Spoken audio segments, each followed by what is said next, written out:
Hello everybody and welcome back to another episode of Let's Play Dragon Age Origins. In the previous episode, we explored the upper areas of the Arl's home, while having to cheat our way past some rather impossible nights with how we currently are, and then attempted to go get help for Connor, which we did, but we could not finish that off due to the fact that we kept getting interrupted, because it's not like I wanted to make some story progress that episode. And before we get into this episode, I'd just like to state, if this video is late, I apologize for that.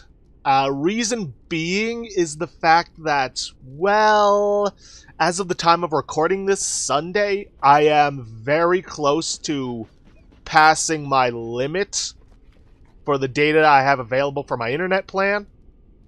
So I'm not going to be able to upload it the same day I record. So if it is late, I'm sorry about that. If not, then ignore me. But anyways, now that we have gathered the mages here to help us in ridding Connor of his demon problem, let's speak to them. Ah, there you are. We have brought lyrium and begun preparations for the ritual. We can start any time. So, only one person can go through. Yes, we haven't sufficient lyrium at present to send more than one mage into the Fade. Now then, what he says, you can only send a mage in. Yes, Joan mentioned that. So, unless you are playing a mage as your warden, your options are Morrigan, Wynn, Irving with high enough persuasion, or Joan. I really do not recommend sending in Joan because he only has the first two blood mage spells and basic gear without any healing items or spells. Do you have any last minute advice? It truly depends on the manner of demon. It sounds like a spirit of greed and desire, one of the more powerful in the hierarchy. It will likely engage you in dialogue and tempt you with an offer. Avoid it. Making deals with demons never turns out well. By the way, reason being that you may be noticing some weird graphical glitches is because of the fact that I have to set the affinity for Dragon Age Origins down to just one CPU, which I'd rather deal with the graphical glitches than have to deal with random crashing throughout the videos. Makes my life easier. Alright, are you sure this is the only way? It only works because the child gave himself to the demon willingly. If the demon takes over the host forcibly, we must slay the abomination. We have only enough lyrium for one attempt. I hope you succeed. Such a young lad deserves better than execution. Alright, let's do this. I'm glad we decided to take this route. This is really the best option. Very well. Who will go into the Fade? Now then, if you do make this choice, you gain approval from Alistair, Leliana, and Wynn, who just so happen to be in our party. And you will actually lose approval from a character we do not yet have, and from Sten. You actually lose a lot from Sten. I don't think I'm going to send Morgan in. Yeah, she does have offensive spells, but she only has basic gear. Definitely not going for Joan. You can convince Irving, but I'm not 100% sure of what he has. Yes, he has an enchanter, or he is an enchanter, so that might mean powerful stuff, but I can't guarantee it. So I'm going to go with Wynn. Then let us begin forthwith. Like I said, if you are playing a mage warden, you can go yourself, and that does unlock some options when dealing with the demon, but that's not an option for us. Is that you, Connor? I can hear you! I'm coming! Good boy. Is anyone out there? Hello? Trapped in the Fade, huh? Blessed art thou who exists in the sight of the Maker. Curse this blasted darkness! You there? I see nothing. Have you seen my son? I can hear him, but I cannot find him. This blasted fog has me turning in circles. Is it just me, or does Arl Eamon have really small eyes? Never noticed that. Try to get through to the Arl. You are in the Fade, my lord. A demon has you trapped. Demon? Fade? Is my son in danger? He is. But I will do my best to see that all of us emerge from this unscathed. Trust me, my Earl. Yes, I trust you. We must help my son. But I can never find him in this fog. You must find Connor. Please, I beg you.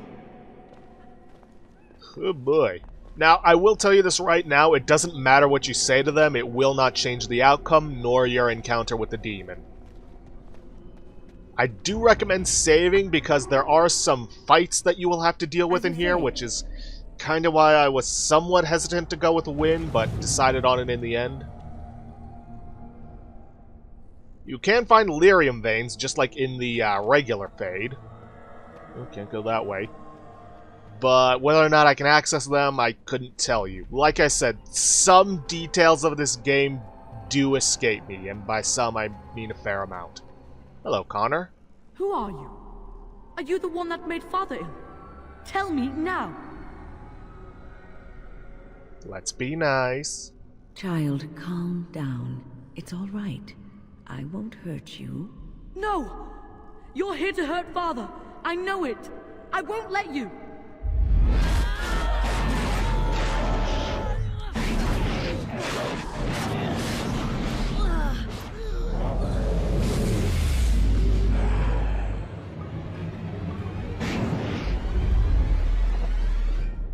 Now, granted, while this does look like the Desire Demon, it is not the Desire Demon.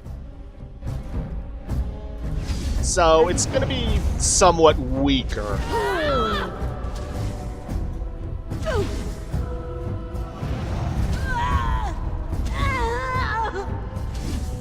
Stimulating fighting, wouldn't you say?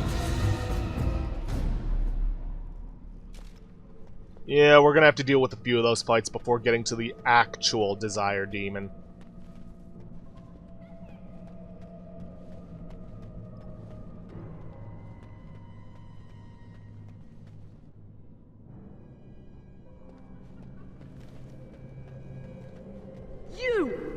You're the one making Father sick! I'll help him! You can't stop me! Why do you keep hurting me? Why are you trying to stop me? Listen to me. I am just trying to help. I will not speak with you! Trespasser! I will drive you out! Yeah. But of course, it is joined by a lesser rage demon. This thing actually is a rage demon. And unfortunately, it seems as though my ice spell isn't on my hotbar. No matter, the ice I have actually, or the staff I'm using actually has ice imbued into it, so yeah, not too big a deal.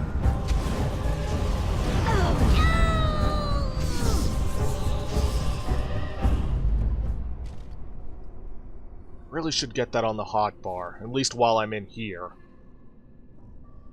What can I temporarily replace it with? Can't really do that. Ugh. I'm not using this.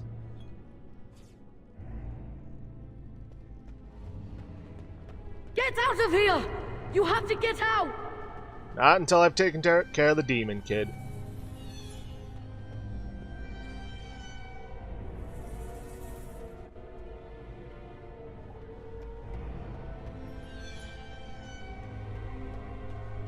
Father wanders, seeking me, trapped within my web. All is as it should be. Why must you interfere? Because you have taken a child and trapped a good man in this place against his will. No.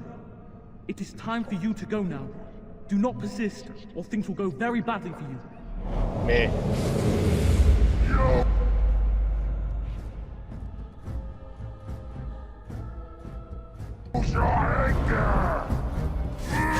There we go.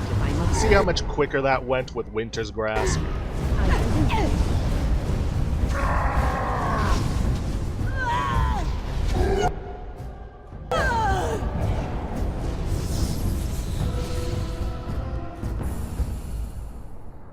by the way, just a little bit of advice. I do recommend waiting a little bit in between battles to let your health and mana regen.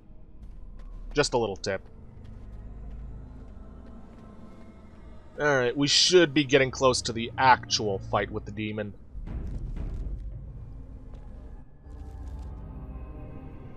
And that save truly indicates that is the case. Very well. No more illusions. Now we meet face to face. You see my true form, and stand in my domain. It is here I am most powerful. And yet I have no wish to engage your power, nor should you be so eager to engage mine. Perhaps we should converse instead? Now then, if you are playing as anyone but the Warden, you will essentially go straight to a battle. I can't converse with the demon, but no matter what, you will always end up in a battle with it. However, if you are playing a Mage Warden, there are several things you can do. You can ask it for a reward in exchange for the demon being allowed to return to Connor later. You can get Arcane Secrets, which unlocks the Blood Mage specialization. As far as I know, this is probably the only way to unlock it. You can take Pleasure, which initiates a kissing scene between the demon and the Warden. Don't know why you'd go for that when you have other options. You can get them to boost the approval rating of one of your companions by 20. You can also get a Tome of Ethereal Suggestion, which allows you +1 talent or spell, so it's for mages only. However, you can also intimidate the demon, which will then unlock a second harder intimidation option, which will basically make it so that the demon will go away, never return, but still give you a reward. But you may or may not need Master Coercion for that. We'll converse with the demon. You cannot have me. I have already been taken. One soul I already possess. I do not need another. You need not fear me on that account. I wish only to talk. There will be no discourse between us, demon. Alas, that is sad. Very well then. If you wish a battle, you will have it. Let us see if your power matches your boldness, creature. Okay, we're dealing with the demon. Doesn't look like she's got any allies to deal with, but that could change very quickly. Gonna try and freeze her with a Winter's Grasp, though. I highly doubt that's gonna work. Okay, yield time.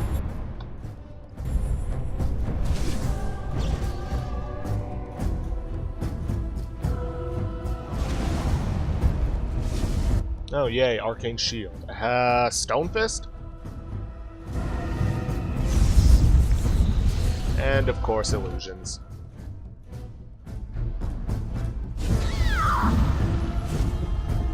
Immediately.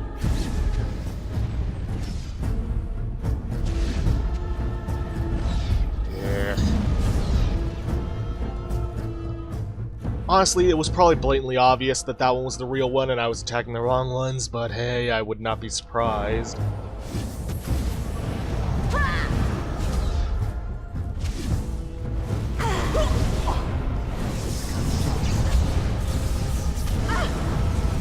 Oh well. Doesn't really matter. She's going to die soon anyways. As you say. Yeah, it is blatantly obvious and I'm just a complete and utter moron. Oh well. She's almost dead. Doesn't matter. She's just delaying the inevitable. As you say. It works.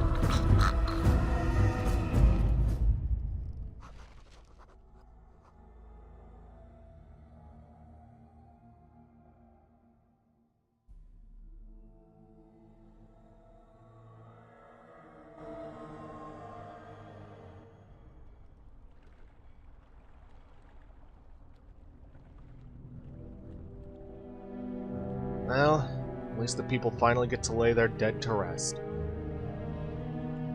In glitchy clothing.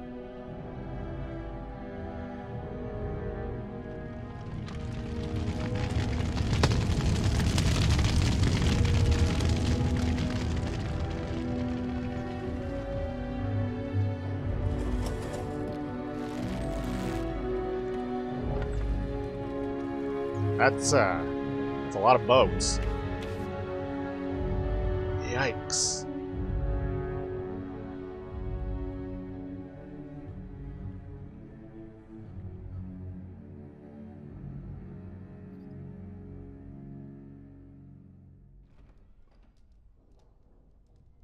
So it is over. Connor is his old self. He does not seem to remember anything, which is a blessing. I suppose we will need to send him to the Circle of Magi's tower for training, once the war is over. It's so odd to think of the boy as a mage, of all things. Eamon has much to mourn and rebuild should he recover. But at least he could be thankful that both his son and wife are safe. I owe you my deepest thanks. I can scarcely believe Connor is the boy he once was. There is still the matter of Jowan. His poisoning Eamon began this whole mess, yet he lives. I must decide what becomes of him. We will hold him for Eamon to decide his fate. If he doesn't recover, Jowan's fate is sealed. What do you think? Why do you want my opinion? You spoke with him, have you not? You know what he has done better than I do, even. Would you find him useful? I would not trust him, but I would not presume to tell my brother what to do. Now, you can't tell him to execute him. That's not his decision to make, yada yada. I would like him released, but you're not gonna get him released. Let's see. I don't know, I don't think it's your decision to make. What do you mean? He is responsible for many of the problems here, and is a Maleficar as well. Exactly. He is the Circle of Magi's responsibility. Perhaps you are correct. But that is Eamon's decision, not mine. I'm sorry. Jowan stays in the dungeon for now. But our task is not done yet. Whatever the demon did to my brother, it seems to have spared his life, but he remains comatose. We cannot wake him. The urn of sacred ashes will save Eamon. Isn't there some other way to heal him? What about magic? It has been tried, and we will continue trying. Perhaps the demon's absence will make a difference. However, the relic is another option. My husband funded the research of a scholar in Denerim, a brother Genetivi. He has been studying the inscriptions on Andraste's birth rock. When Eamon fell ill, I sent the knights to speak to Genetivi. I hoped that he had finally discovered the location of the urn of sacred ashes itself. They were unable to locate Genetivi. In desperation, I sent more knights in search of the brother, or some clue of the urn's location. I will see if I can find this relic. No one else can. Even if I wished to do it myself, I cannot abandon Redcliffe to its own devices. Perhaps you could seek out the brother's home in Denerim and see if any clues remain on his whereabouts. It is the only place to begin the search, I think. I must go to the hall and begin rebuilding. I wish you luck, and may the Maker go with you. Yeah. Well, we don't really need to rush to take care of this urn of sacred ashes. Because, well, Eamon will be just fine without us. We are in the upper area now. In basic terms, we kind of had to get past those knights in order to take care of things here. Because once you rescue Connor, all the enemies in the area disappear, and I'm assuming that also includes the Chamberlain who has the key to the vault. So, yeah. But anyways, we won't be going to the Denerim to take care of this quest, because I think it's about time we gathered other forces, now that we know Eamon is safe. But before we do even that, well, I think it best, and wait a minute, were the mages still in there? Just sworn I could have talked to them afterwards. Well, anyways, I am actually going to be heading for the party camp, because there are some people we need to talk to, and some gifts we need to give out. And to be honest, that's probably how we're going to be ending off this episode, because we've got about 10 minutes left here. So, yeah, that's pretty much what we're going to be doing.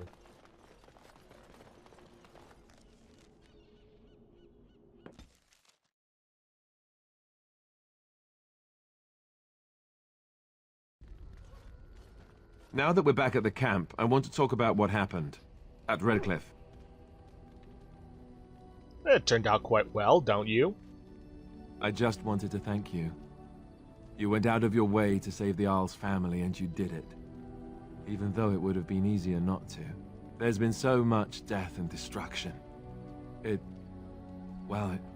makes me feel good that at least we were able to save something. No matter how small. I owed the Isle that much. Hey, if we can stop the Blight, we'll save much more. You're right. Hopefully, by that time, there's still enough of Ferelden left to save. Good. Now that the warm, fuzzy part of the day is over with, we can get back to the ritual dismemberments. Oh wait, it's not Tuesday, is it? No, it isn't. Get some nice approval boost from Alistair. Now then, for the gifts. Let's see, Tome of Physical Technique. I'm probably going to take that myself. The small gold bar that we have been holding on to for some time actually goes to Zevran. I shall treasure it. Thank you. Let's see. The rest of the stuff, I believe, we got in Redcliffe Castle. Just got to go through this guide down to that. Here we are. Let's see. The Gurins of Ferelden, the genealogy, if I recall correctly, that goes to Wynn, whom we also need to remember that we have to talk to. Oh, marvelous. See, the silver-framed still life goes to Sten. I am impressed. My thanks. 1 point short of being able to get his companion quest. The stone dragon statuette, I recall, goes to Alistair. Is that for me? Really? The wine, as usual, goes to Wynn. Oh, marvelous. Lambone is for Rex, but we don't really have anything that loses, stuff from him, approval from him, but we'll give it to him anyways. The small silver ring can go to anyone, in which case I think I will actually give it to Sten just so I can finally get his companion quest going. You have my thanks. Because apparently we need 25 to get that. Steel bracers can go to anyone, and I think I'm going to give these to Zevran because of the fact that there aren't a whole lot of gifts for him in the game, and I kind of want to get his approval up because even though I'm never going to use him, well, outside of maybe making some poison for me, because he does have a higher poison skill, I would still like to get a good end for him. You have excellent taste. And that requires having a higher approval. And the last of the gifts, if I recall correctly, just checking to make sure there aren't any others that I can give away, is Alistair's mother's amulet. No prize for guessing who this goes to.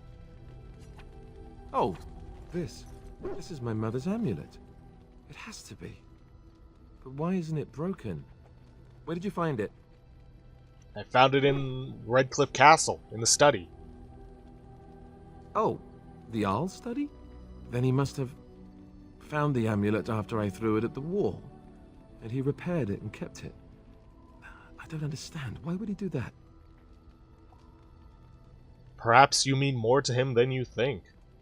I guess you could be right. We never really talked that much. And then the way I left... Thank you. I mean it. I thought I'd lost this to my own stupidity. I'll need to talk to him about this if he recovers from his...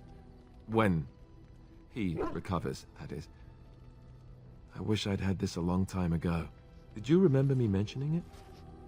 Wow. Huh. I'm more used to people not really listening when I go on about things. Sorry, did you say something? Ho, ho, ho. See this gesture I'm making? Can you hear that? Yeah. Well, we've unlocked a bunch of new stuff. We do still need to talk to Wynn about her little collapse, but I think we'll talk to Sten first. You are not quite as callow as I thought. That is unexpected. Callow? You thought I was callow? You sound surprised. You must have heard this before. You'll get over it. Eventually. So, will you tell me now why you were caged? I caged myself. A weak mind is a deadly foe, as you are no doubt aware. So, what happened? I told you before that I was sent here. I was not sent alone. I came to your lands with 7 of the Beresad, my brothers, to seek answers about the Blight. We made our way across the Ferelden countryside without incident, seeing nothing of the threat we were sent to observe. Until the night we camped by Lake Calenhad. They came from everywhere. The earth beneath our feet, the air above us. Our own shadows harbored the Darkspawn. I saw the last of the creatures cut down, too late. I fell. What happened to the other Kunari? I am told no others survived. I don't know how long I lay on the battlefield among the dead, nor do I know how the farmers found me. I only know that when I woke I was no longer among my brothers, and my sword was gone from my hand. You probably dropped it on the battlefield. Perhaps. I searched for it, and when that failed I asked my rescuers what had become of it. And then? I killed them. With my bare hands. I did. I knew they didn't have the blade. They had no reason to lie to me. I panicked. Unthinking, I struck them down. That's terrible. I know I cannot justify what I have done. My honor is forfeit. That sword was made for my hand alone. I have carried it from the day I was set into the Beresad. I was to die wielding it for my people.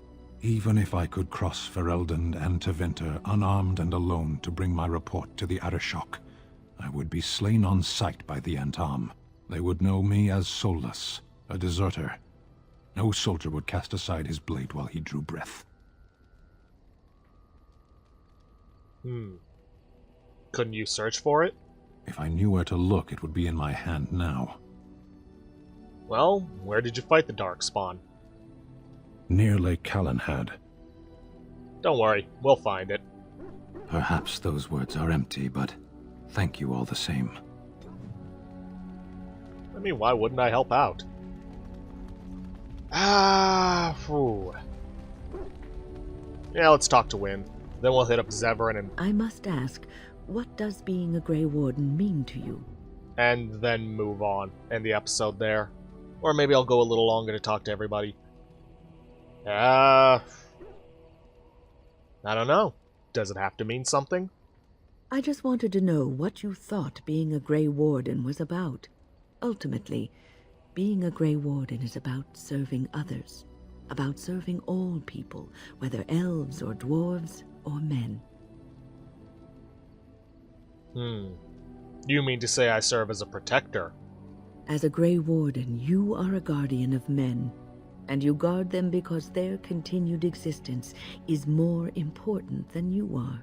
Thus it is you who serves, not they. I suppose that makes sense.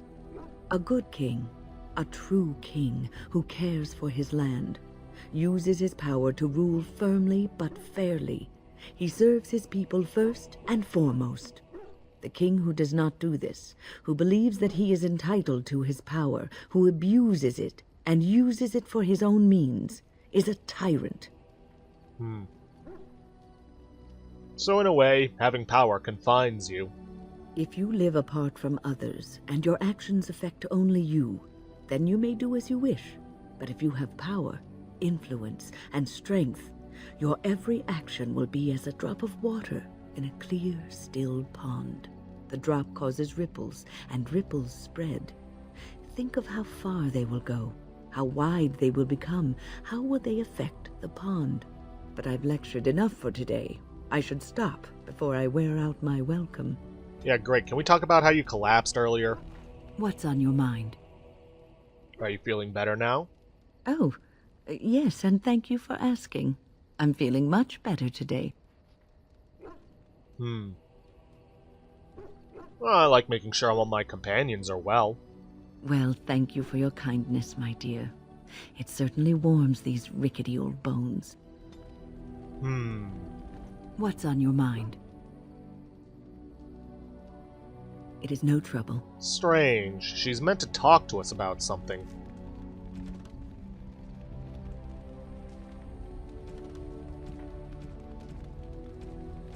Oh well, guess it hasn't come up yet. Alright, we're out of time, but I am going to talk to Zevran, get his life story. Here I am. Care to answer some questions? Oh, this should be good. Go ahead. So, what does it take to become an assassin?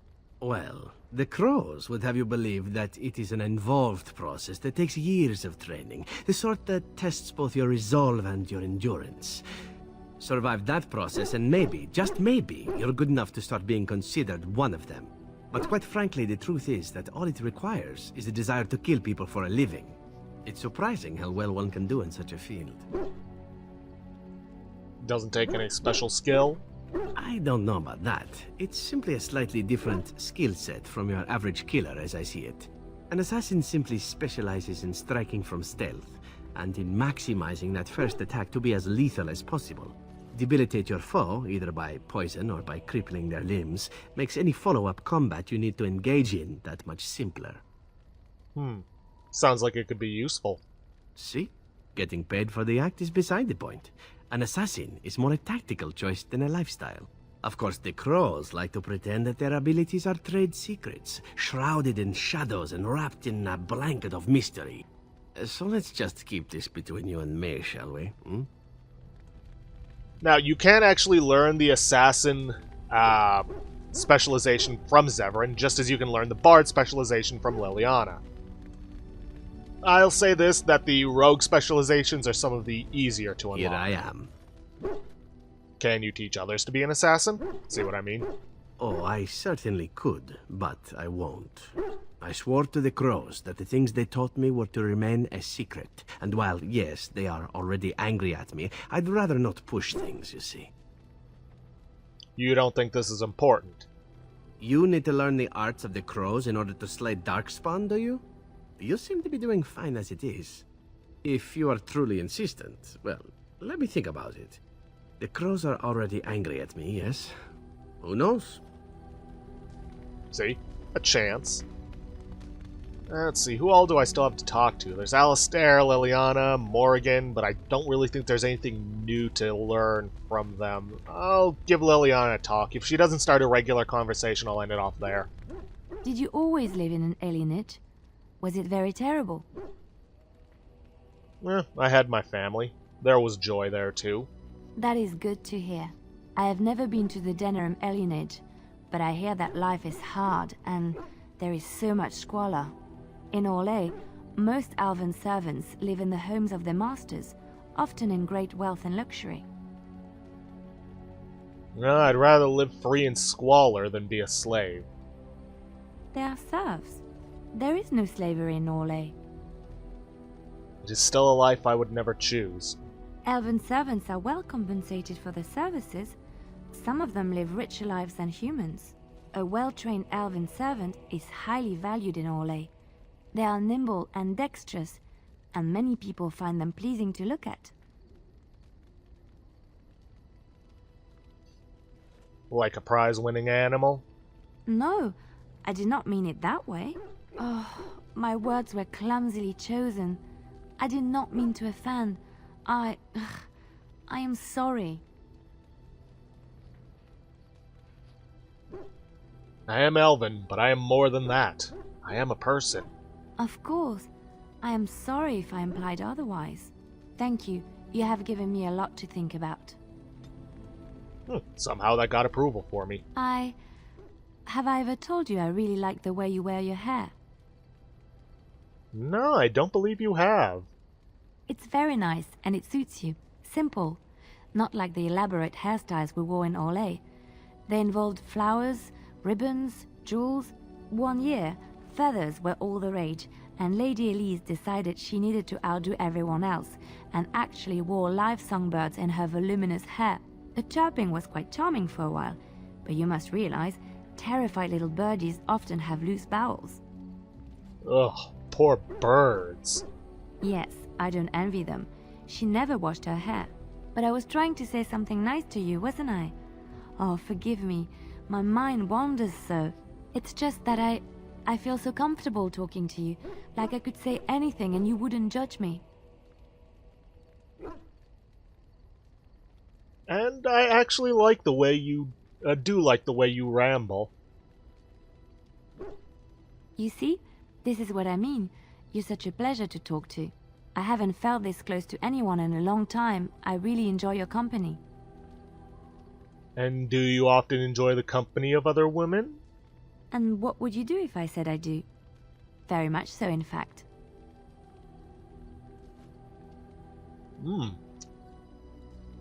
I think I might giggle. Maybe look coy.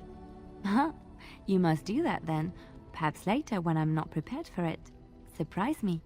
Come then, let's get going. If I recall correctly, you have some important earth-shattering business to attend to. Alright, now I don't think we're going to get anything out of Morgan, because, well, we haven't done anything to boost her approval lately, so... I know we're going well over, but I don't want to just start off the next episode doing this again, so let's finish it off by talking to Alistair. Ah, screw it, if I'm going to keep going, I may as well at least talk to her, see if she's discovered anything from Flemet's grimoire. What do you wish of me? Never mind. Yep, nothing special.